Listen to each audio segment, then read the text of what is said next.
I think I have prepared this right, so I hope I have everything sitting out that you will need. First, you use 8 to 10 ounces of filtered water. So I got that. I also put a cup of spinach in mine. I buy this big organic spinach and I put napkins in the top and I put it upside down in my fridge like this so it doesn't get wet and it lasts longer. So really good idea to preserve it so that you use it.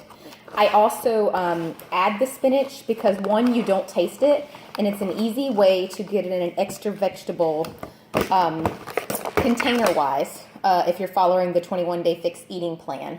So I just take a handful, I put it in my container. Looks like I got a little much there. My napkin shifted. And then I just dump it back in my hands so I can rinse it.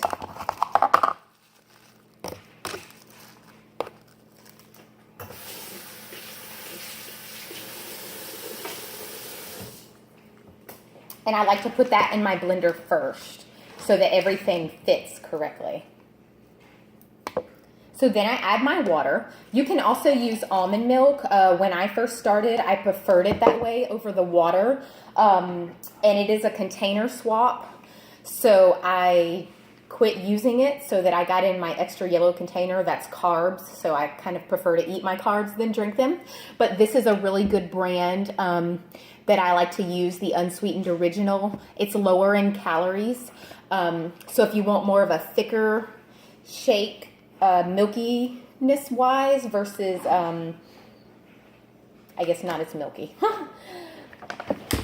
But then I use ice, and I like mine really thick, like a milkshake. It kind of makes me feel like I'm cheating and I get that chocolate fix every day. So I use 10 to 12 pieces of ice.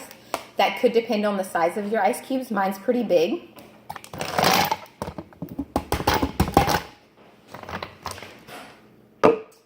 Then I use 1 scoop of Shakeology. Right now my favorite is the vegan chocolate.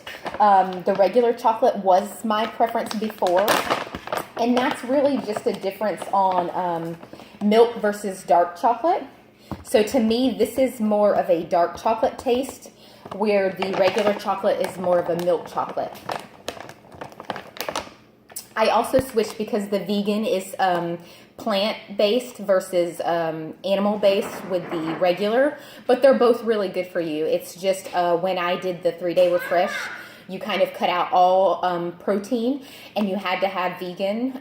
So that's kind of when I made the switch, and I just really haven't went back. But they're both really, really good. And of course, I'm a chocolate fanatic, so I kind of stick with chocolate. My husband actually uses the vanilla, and vanilla is good as a base that you can kind of make anything you want. You know, you can make it strawberry, you can add different fruits and stuff. So here I put in 2 teaspoons of chocolate PB2. So that goes as my teaspoons for my containers. And I do that mainly because I was really getting used to eating my almond butter on a spoon. And so I was feeling like I was doing it too often. So this way I get my 2 teaspoons in, and then I know I can't have any more. So that keeps me on track so that I don't have too much peanut butter. So then I just kind of shake it up. And it doesn't matter what kind of blender you use. This is what I have. Pretty soon I'm going to need a new one. I've already broke one of the little pieces on it. So I'm hoping for a really good deal on Black Friday. But anyway, so then I just blend it for a couple seconds, and then I blend it again just so that I know that it's blended really, really well.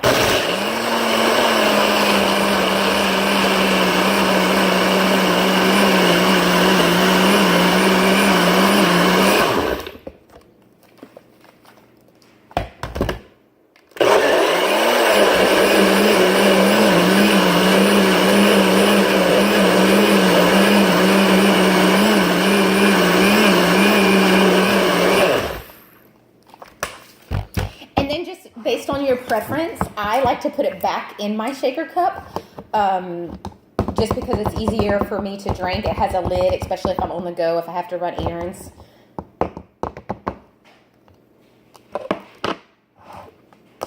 So I I just use a little spatula and get it out. Like I said, mine is really thick. You might not like yours as thick.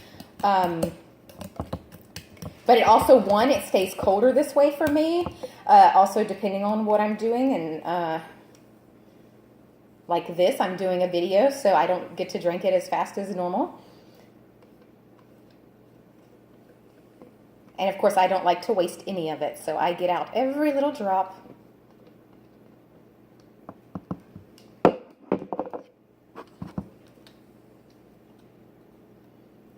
And there you have it. So depending on if you don't add the spinach, or if you do less ice, your container might not be as full as mine.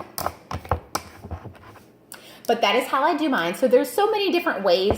You probably also got a piece of paper with a bunch of different recipes to try with your Shakeology box. So there's lots of different ways to try it. Me, I just kind of prefer it this way. Like I said, I add the spinach. It's my extra veggie container.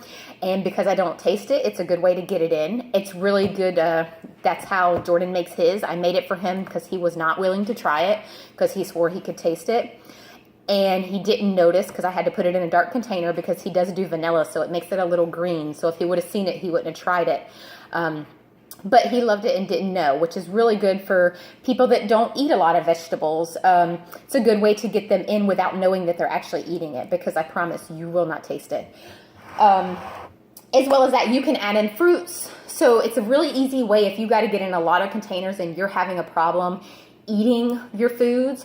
It's a really good way to add a bunch of containers into one meal. So I usually have this and then one container, my purple container of fruit. I usually have this and strawberries as my breakfast every single day. That also helps me justify the cost for Shakeology. A lot of people feel that it's expensive, but when you factor in that's your breakfast every day for 30 days, it's actually cheaper than actually buying breakfast every day. Like, I don't know, a lot of people do Starbucks, a lot of people go through drive-thrus and stuff, and you're paying more than $6 for breakfast. This way is less than $5. So, and of course healthier. So that is how I make my shake. If you have any questions, please feel free to ask. I am always here to help in any way possible. Have a nice day.